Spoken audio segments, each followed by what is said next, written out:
Bonjour, chers tous. Bonjour, chers gladiateurs. Euh, Pendant ces périodes toujours de crise, un peu difficiles pour chacun de nous, où nous sommes à la maison, euh, j'ai préféré m'exprimer plus ou moins, beaucoup plus en vidéo, pour plusieurs raisons, parce qu'il faut également suivre les consignes comme cela se doit. Et dans ma vidéo que j'ai faite, je pense le dimanche passé, où j'ai parlé de comment est-ce que l'Afrique pourrait se sortir de crise et les leçons que le Covid-19 nous enseigne et les dispositions que nous devons prendre pour les fois à venir. J'ai eu à parler dans cette vidéo de la mentalité, l'attitude qu'il faut adopter. Et une mentalité où il faut bannir la peur. Aujourd'hui, je veux parler d'une deuxième attitude qui est très indispensable et très importante. Et cette attitude consiste à garder l'espérance, à garder espoir, à croire que tout est possible. Vous savez, nous sommes à une période où ceux qui se disent experts veulent nous faire croire qu'il n'y a pas de solution, qu'il n'y a pas de vaccin. Ils veulent nous faire croire que nous n'avons aucune autre alternative, si ce n'est l'alternative qu'eux, ils vont nous proposer. Et malheureusement, beaucoup de personnes y ont cru. Vous savez, vivre demande de l'acceptation. Vivre demande de croire en une force supérieure. Et si vous êtes avec moi, je pense que c'est l'une des choses dont j'ai toujours parlé. Je suis un prophète entre griffes de ce qu'il y a forcément une force supérieure. Peu importe si vous l'appelez Dieu, peu importe si vous l'appelez intelligence infinie, peu importe si vous l'appelez Allah, peu importe le nom que vous lui donnez. Il y a forcément une force qui existe au-dessus de tout.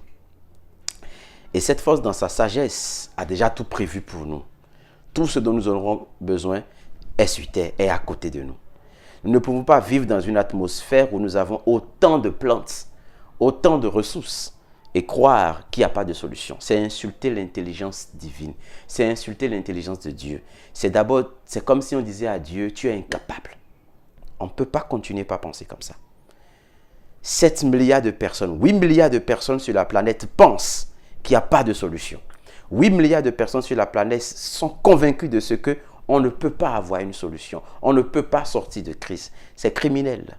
C'est manquer du respect vis-à-vis du Créateur. Et quand c'est comme ça, on ne peut pas trouver de solution. Si vous êtes des gladiateurs, si vous me suivez, je vous propose d'avoir plutôt une attitude contraire, une pensée contraire. Vous devez commencer par croire qu'il existe quelque part une solution.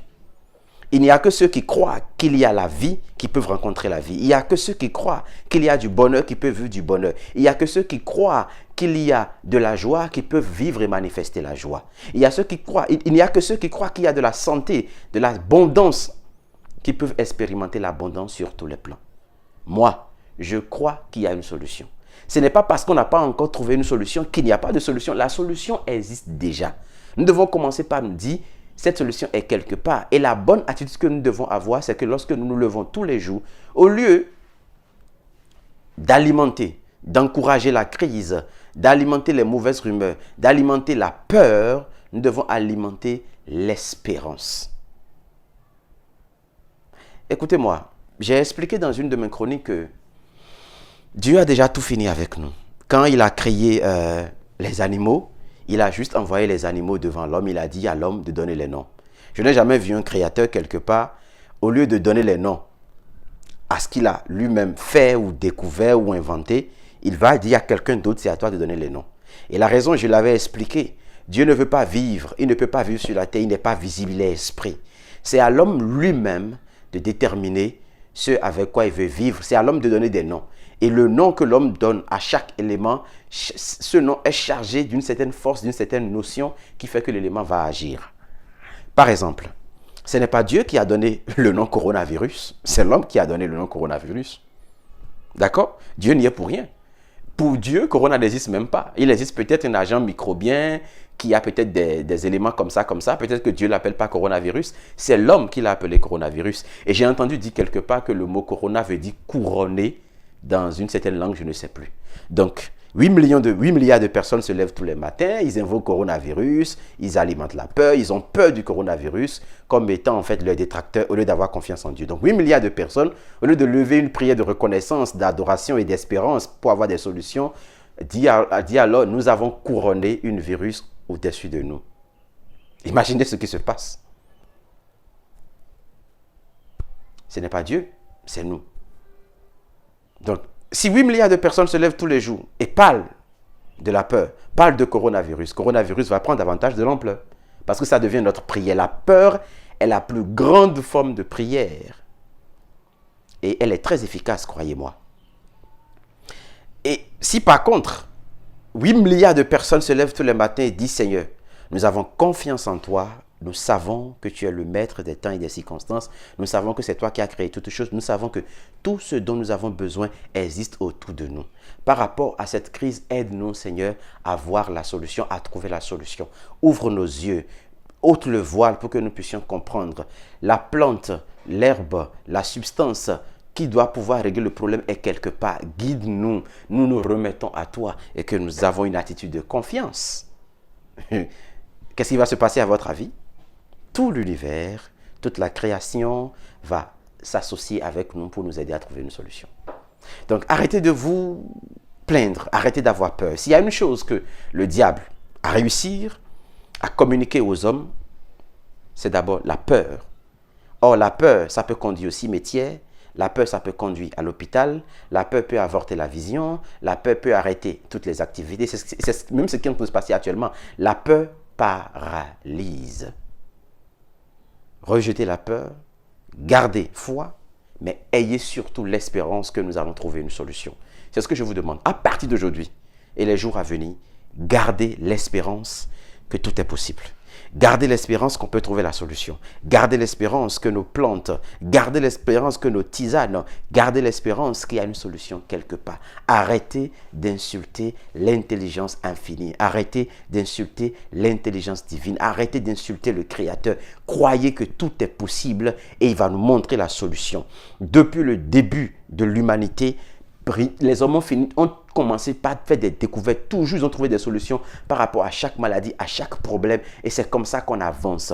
Mais il faut croire qu'il y a une solution. Il faut croire qu'il y a une opportunité. Il faut croire qu'il y a une ouverture pour que cela puisse se manifester. Il n'y a que ceux qui croient. Il n'y a qu'à ceux-là que Dieu se révèle. Je vous ai dit, en temps normal, il n'y a pas d'inventeur. En temps normal, il n'y a pas de génie. Il y a juste des personnes à qui Dieu révèle des choses, des révélations. C'est pourquoi le mot le plus exact, c'est découverte. J'ai découvert. Ça existe déjà et puis on découvre. Chers Africains, chers frères, chers sœurs, chers followers, vous qui me suivez de par le monde, que vous soyez américains, français, tout le reste, la bonne attitude en ce moment, c'est de garder l'espérance. Il va y avoir des morts. Si vous n'avez rien fait, pourquoi est-ce que vous aurez peur? Est-ce que vous avez une vie décente? Passez votre vie au scanner, ajustez-vous et avancez. Restez dans votre coin.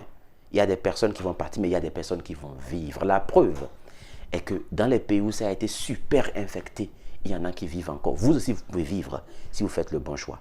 Le bon choix, c'est rejeter la peur et garder l'espérance. Le bon choix, c'est d'oublier, c'est d'éteindre un peu la conscience que vous avez vis-à-vis de cette maladie. Ça ne veut pas dire je sors de chez moi, je ne me protège pas, je ne porte pas de masque. Non, portez vos masques.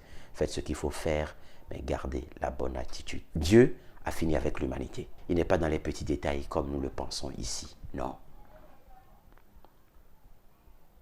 C'est à l'humanité de décider de son sort. Et ce que chaque personne dit chaque jour compte. Si vous appelez un virus Corona, Dieu dit ok, ils appellent Corona, ils l'ont couronné, que ça agisse. Si vous appelez un animal dragon, il dit oui, ça c'est un dragon. Vous appelez ça éléphant, il dit c'est un éléphant, lion c'est un lion. C'est pas Dieu qui a donné les noms, c'est vous. Et chaque nom que vous donnez est chargé d'une notion. Et cette notion doit pouvoir forcément agir. Cette notion doit avoir d'impact. À quel niveau êtes-vous? C'est à vous de juger. Merci à vous. Ayez une bonne attitude et Bientôt, nous allons trouver la solution. Nous allons sortir de crise et nous allons fléchir nos genoux. Dis merci au Créateur de nous avoir une fois encore porté assistance et secours, d'avoir ouvert nos yeux sur une découverte qui nous permet de faire encore un pas de plus dans l'histoire de l'humanité. Merci à vous et à très bientôt. C'était moi, Fumilayo, Mohamed Dorigo. À très bientôt.